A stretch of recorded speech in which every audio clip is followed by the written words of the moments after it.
Okay, great. Is everybody there? Can I speak to everybody now? Yeah, I think everybody is here. I just, yeah, welcome to this webinar, guys. It is an emergency webinar. The FSCA released FSCA Insurance Notice 4 of 2020 last night at 1:30. So we just thought it's extremely important that we have this webinar to get everybody up to date with the changes on premium collection. So I'm going to hand over to Pete, and he will take us through the requirements. Okay, good afternoon, everybody. So nice to talk to you all again. I've got really, first of all, thank you for tuning in at such short notice. As Jeanette said, it's a bit of an issue sometimes when we get information and we have to trigger something immediately. So the reason for the urgency is because some of this stuff has to be sorted kind of and put into place really today. Well, that's probably impossible. But anyway, I'm not going to spend too much time. I know how busy you are. Probably 10 minutes, maybe 15 minutes at max. Just feel free to ask a question whenever you wish. I've got good news for you and I've got bad news for you. And it's the bad news really, which is what makes this a bit of a problem. But nonetheless, let's deal with the good news first. You may recall that we have really, my goodness, it must be 2 years now, been talking about premium collection and what is going to happen.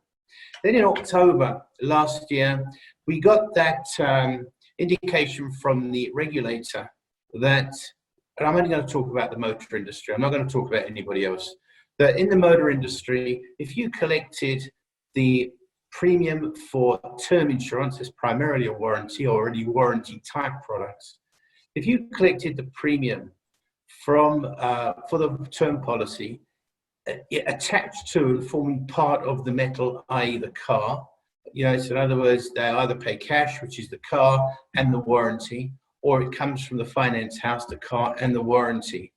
That money had to go into a specific account, which was not an operational account. So therefore, based on what the regulator wanted, every dealership had to put the money, it had to open a special bank account, put the money for the metal and the premium into this special account, then take the money for the metal out of that account, putting it into the operational account, leaving the premium in the premium account only. And that is what they wanted. You will recall also that because of the impracticality of that, we sent comments in to the regulator to say that that is totally impractical, that it needs to go into an operational account. But if they want some other controls, that's fine, but let's at least put it into the operational account as it has always been. Because of those comments or those types of comments, which didn't just come from us, there was a few other comments that came in very similar, not exactly the same, very similar. What they did was they gave an exemption until the 1st of February, while they considered our comments and other comments. Then at the last moment in January, they extended that exemption again until the 1st of April. So we've been waiting patiently to see what they would say, and I was hoping that they would in fact listen to us and others and kind of capitulate. And I'm glad to say that they have. So in other words, from here on, don't have to worry anymore. The premium for the term insurance covers, together with the metal, the car, the vehicle, whatever it might be, can go into your operational account. The only condition, well, there's a couple of conditions, but the only one that would have any impact is that that money has to be ring-fenced. In other words, you have to be able to separate it in your accounts so that it doesn't ever get confused with your operating account. So that's the good news, and that's a relief all around. It's the bad news, which is why this thing became so urgent, because there was a second area that we were very concerned about. They made it very clear at the time that whilst collecting the premium with the metal was okay, could go into an operational account, if you collected the premium separate to the metal. In other words, a good example would be where the F&I talks face to face with a client, and the client says, I'll think about the extended warranty and I'll let you know in a week. And therefore the deal goes through, and then a week later, the client says, I'd actually like to buy an extended warranty. Where that happens, in other words, where an insurance policy of any type is bought separate to a vehicle, that premium has to go into a specific premium account. So try to imagine this. If there's a cash deal or a fleet deal or whatever it might be, and the F&I wants to pick up the phone and speak to the buyer, and the buyer decides to buy some term insurance, once or probably the extended warranty, then that premium has to go into a specific premium account and nothing else can go into that account. So to accommodate those circumstances, every dealership, I won't say every dealership, every dealer company, including groups, would have to have a separate bank account. Okay, would have to have a separate bank account to cater for those premiums. So even if it's a call center, which we were talking about the other day, the premium collected must go into that separate bank account. Now, when we look at that, it doesn't say that has to be a separate bank account for every dealership. If it's in a group, it can just be one premium account.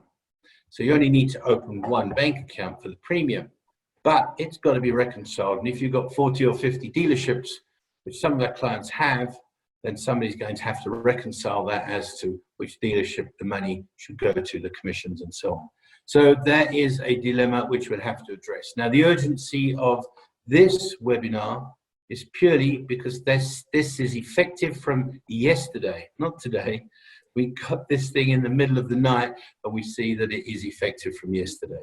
So in other words, where we asked the regulator to consider allowing that to go into the operational account, they have declined it. They've made it quite clear. In fact, they've written, do not agree. And they've published our comments and they've published their response. So it is open for everybody to see, but that's kind of where we stand. So that's the only announcement I wanted to make today. We will have to sit with you on a one-on-one basis to find out exactly how you're going to deal with it, how you're going to get this information down to the F&Is. I don't know how prevalent that kind of situation is in each of the dealerships, but obviously you will know. And so liaise with your compliance officer on this one. Okay, I've got nothing else to say at this stage. I will be writing a full CPD program on premium collection because it's now finalized, and I'll show some history as to why it came about, how it's happened and so on, and bring it through to finality so the F&Is can actually get some CPD points on that. But this is what I had to do for the time being. So with that, I just say, are there any questions out there? I'm sure there will be questions. Somebody must ask a question. Please don't. Somebody must. Pete, let me just quickly speak to you while everybody is just gathering their thoughts and writing their long and complicated questions down. We've had a key individual that went to that riveting FECA workshop where they got 6 hours CPD, and in that workshop, one of the speakers, your best friend, basically said to this key individual, you have to stop collecting premium immediately and open a second bank account. So I find it very strange or hard to believe that everybody at the FECA were not aware of this exemption. So we are in agreement that she does not know what she's talking about. No, I'm not going to say that because she's absolutely right when it comes to the law. The law is the law. The law is exactly what she says. But what we've got here is an exemption for certain types of people, which include the motor industry. So it's an exemption. So in other words, it's not an exemption for all. The entire law says that is what you've got to do. And she was absolutely right. If there were intermediaries, insurance brokers in that room, which were, or anybody in that room which was collecting premium, those premium rules apply. So she's not wrong. She just didn't mention that in certain circumstances there's an exemption. Okay, and that's the difference. Okay, and then another question. This exemption is valid for 2 years. Yeah. What does your crystal ball say about that? That's fairly straightforward. I mean, obviously they wanted to put a time frame on it, which is really until the laws totally changed. And of course, that's the Coffee Act. So we don't know when the Coffee Act is going through. I'm delighted that they've put 2 years on it. I was only expecting a year, but I saw in their draft they put 2 years in. So they've obviously kept it at 2 years, and nobody commented on the 2 years. They just left it be because it's a good idea. But remember that the whole exemption will fall away if the law changes. So, and if coffee is introduced, because that will automatically repeal that exemption. So the 2 years I'm delighted with. I just want to mention, while we've got a lot of our clients, I'm hoping, listening in, there's just something that has been there all the time, but it was clarified in this latest legislation, not the one today, I mean the one that was triggered from October last year. And that is that if a insurance policy is cancelled for any reason at all, and there's therefore a refund premium, the refund premium must be proportional to the commission as well. So in other words, if the premium's 10,000 Rand, commission's 1,000 Rands, and it's cancelled mid-term, and there's 500 Rand return, 50 Rand commission has to be returned. That has been written into our regulations, from the beginning, from the very beginning, in terms of the premium collection rules. But I know that a lot of motor dealers do not refund the commission, and they have to. That's actually an unlawful situation. I just wanted to mention that while we had the opportunity. Right. I see Caroline Fulvium wanted to ask a question. I'm going to allow her to talk. Okay. Let me just, Caroline, you can talk.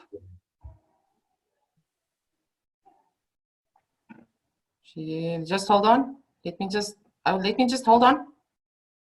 Unmute. Oh, I'm wonderful. Caroline, you can please talk now. I think you guys answered my question. Well, you see, that's how we roll. Okay, Yeah. Anybody else for a question? Peter de Kock, just hold on. Let me just open this. Where's Peter? Sorry, it's alphabetical and sometimes not. There you are. Peter de Kock, allowed to talk. Let me just unmute you, Peter. Come on. Yes, there you go. Peter, you can speak. Oh, Mr. de Kock, you're muted again. Sorry. Wonderful. Okay, Peter, try now. Can you hear me? Yes, loud and clear. Sorry, guys, I might be having a blonde moment, but I don't fully understand. So if it is collected on a invoice that when we sell a car, i.e. through the bank, we don't have to have it as a separate account. But if it is paid cash or the client is paying it separately, that's when we have to have a separate bank account. Is that how I understand it? Not when it's paid cash, Peter. If it's part of the same check, let's call it, whether it's an EFT or whatever, let's just call it a check. If the metal and the premium is in one check, goes into your operational account. If there are two checks because they buy the car cash with a check and then they want to buy the term policy or the extended warranty, whatever it might be, a week later, yep, that has to go into a separate account. Okay, so it's all the sundry invoices that we're doing effectively.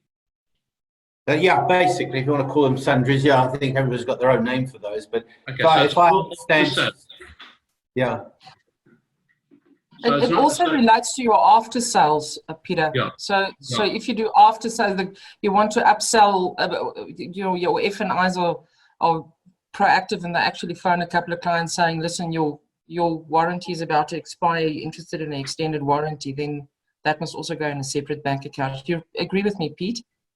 Correct. Yeah, absolutely. It's a separate deal. Where it's an insurance deal on its own, all right, and it's a standalone insurance deal that has to go into a separate bank account.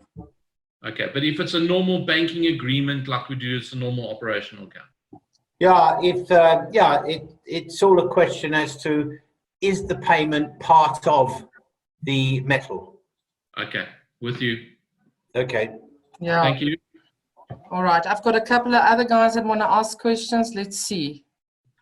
I've got, okay, so, okay, where the hell? Janique wants to ask a question. Let me just get her on. Janique, okay, you're unmuted. You can speak, Janique. So, from an Avis fleet point of view, if we're collecting, so we write up a new fleet customer with insurance, then we're collecting the lease and the insurance premium at the same time. But what happens then to an existing customer that later down the line wants to make use of the insurance product? Does that the same rule apply? Then we have to, because they've signed up with our insurance later, we have to collect premium separately. Yeah, unfortunately, I know it doesn't make sense, but that's exactly the same thing. Yeah, quite right. My concern then also is, even with new customers, we're a broker and the product belongs to AIG. Wouldn't we just have to collect separately under all circumstances then?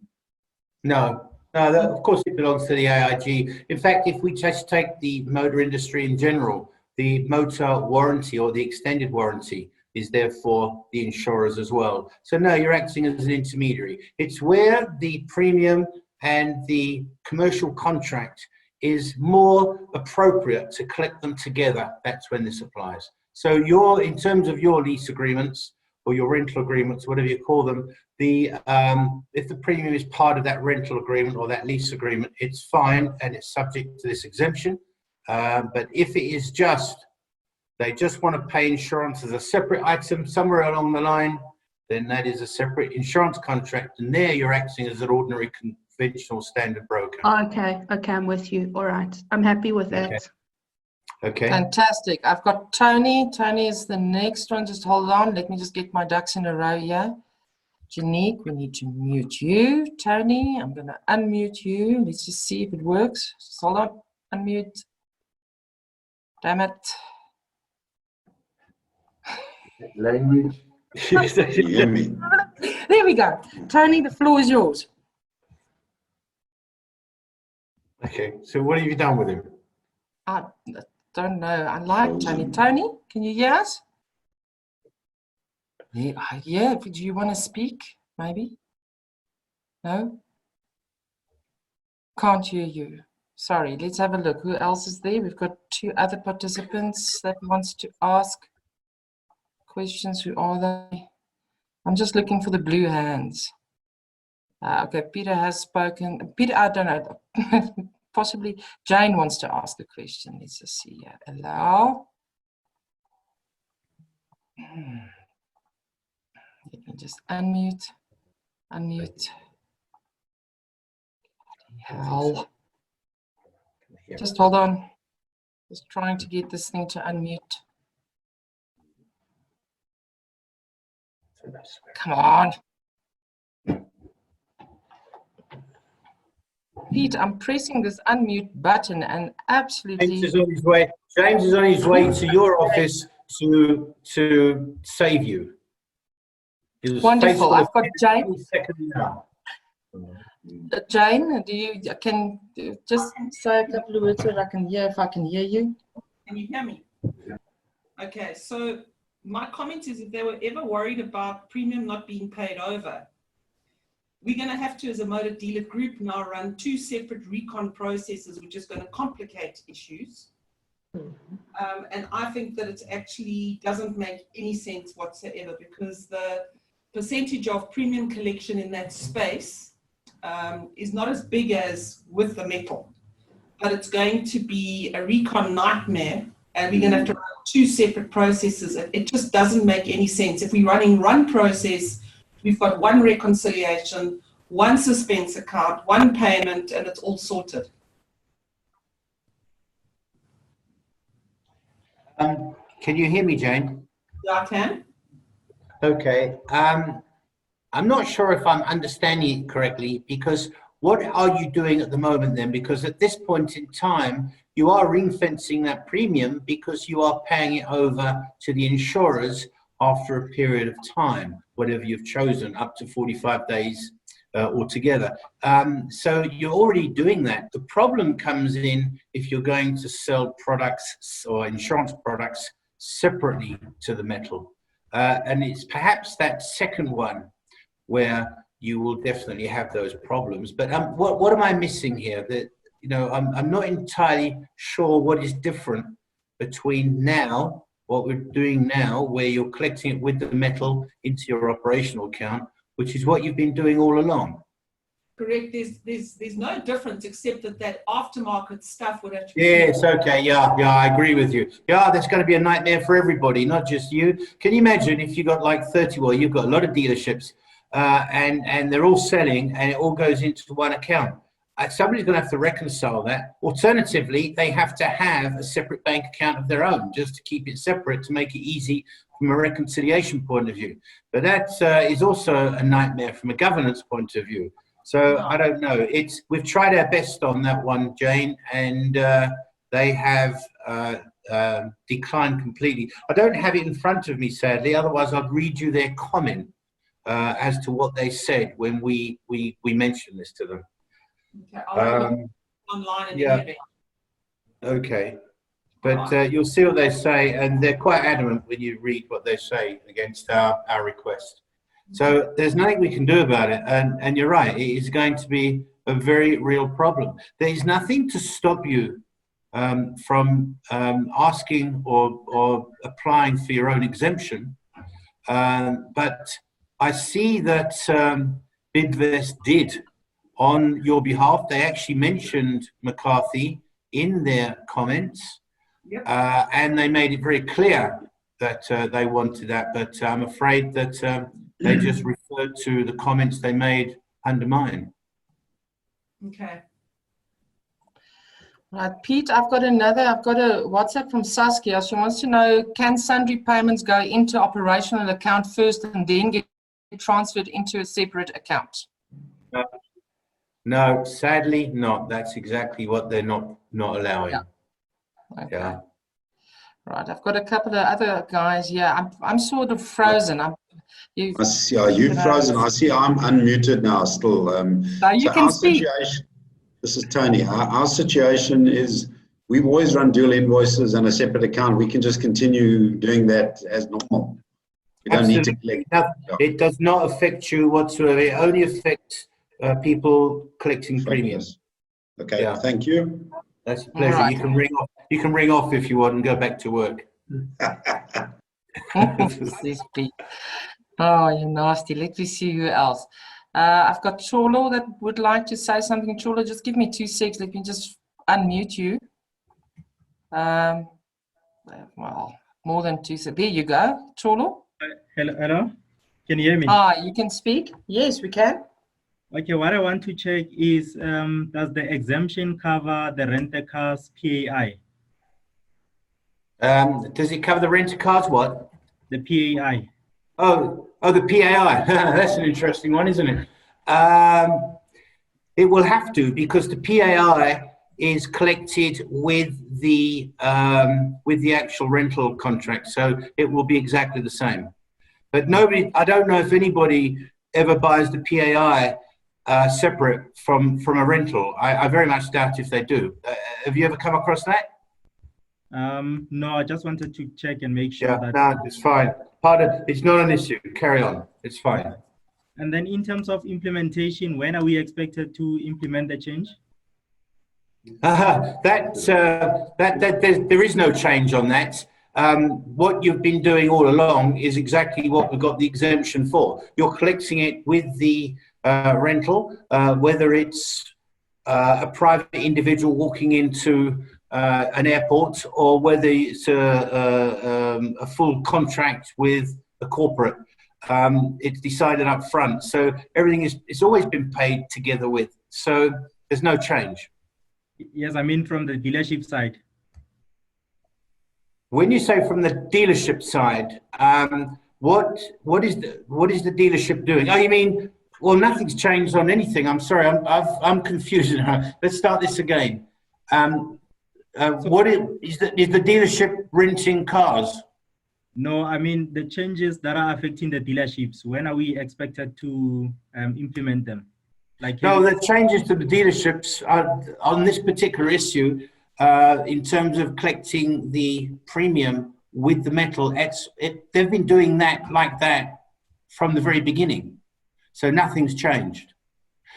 With regard to what we're calling at this point in time sundry sales, i.e. an insurance sale after the metal has been already paid for, then that is triggered from yesterday. Okay. Okay, thank you. guys. Let me just have a look if there's anybody else that has any questions. I'm just going to lower everybody's hands because I've sort of clicked on them and I don't know how to lower them. So if you have a question, you can clickily just raise your hand again, and I'll put you on so we can listen to you. Okay, Meneer Rudy. Okay, just hold on, Andre. Let me just unmute you. Just hold on. Yeah. Can you hear me Daar's now? hy, Andre. Lekker. Engelsman, short title. Oh, hey, I hear you. I know who that is. How you doing? It says 16th of March, Engelsman. Yeah, that's Yes. yesterday. Isn't it? Yes, yesterday. Yeah. Where are you? Are you on the moon? I'm in the green and gold. Okay. Okay, I'll see you there shortly. Yeah, it's Well from done, yesterday. Pete. Well done. Okay, yeah, we managed to, oh, geez, that's a relief, I can tell you. I was kind of expecting today to have to say to everybody, sorry guys, you need a bank account for every one of your dealerships. And geez, thank goodness I don't have to say that. Would have been a funny way to resign. Yeah, it would have been fun for me as well, Andre. Yeah, there's always a good way of saying it, isn't there? Yeah. Yeah, absolutely. Let's see if somebody else wants to say anything. Just hold on. I've got Candace. Just give me a second, Candace. I'm just trying to unmute. There you go. Hello. Candace, you can speak. Hi. My signal has been a bit bad, so in case I missed it, I just wanted to check that since our dealership already has that separate account, it's been actually operating for a while now. I would have wanted to close it if I was able to put it into the operating account. However, we would have to keep it open for that random after sales, cash after buying type of option. So if we're already operating the way we do, where we keep most of it separate, I can just go on doing it like that, right? Absolutely right. But what worries me is you're keeping most of it separate. What bit are you not keeping separate? We keep basically, you know, we keep all the insurance products separate. We even keep, in case the rules change on body line maintenance, but even that has been going into a separate account with a warranty. Okay, yeah. No, that's fine. Policy already for a few years. No, okay. No, what you're doing is fine, and you can just carry on doing whatever you're doing right now. Nothing changes. And then if because sometimes the banks have an issue, and then we say, okay, we're going to cancel the second invoice on insurance, and we can just put it in the deal. So when that random ones go into the operating account, but most go into the other, it doesn't actually matter then now. Well, it kind of does, because where it's going into your operating account, those few areas, you actually need an agreement with the insurer to allow you to do that.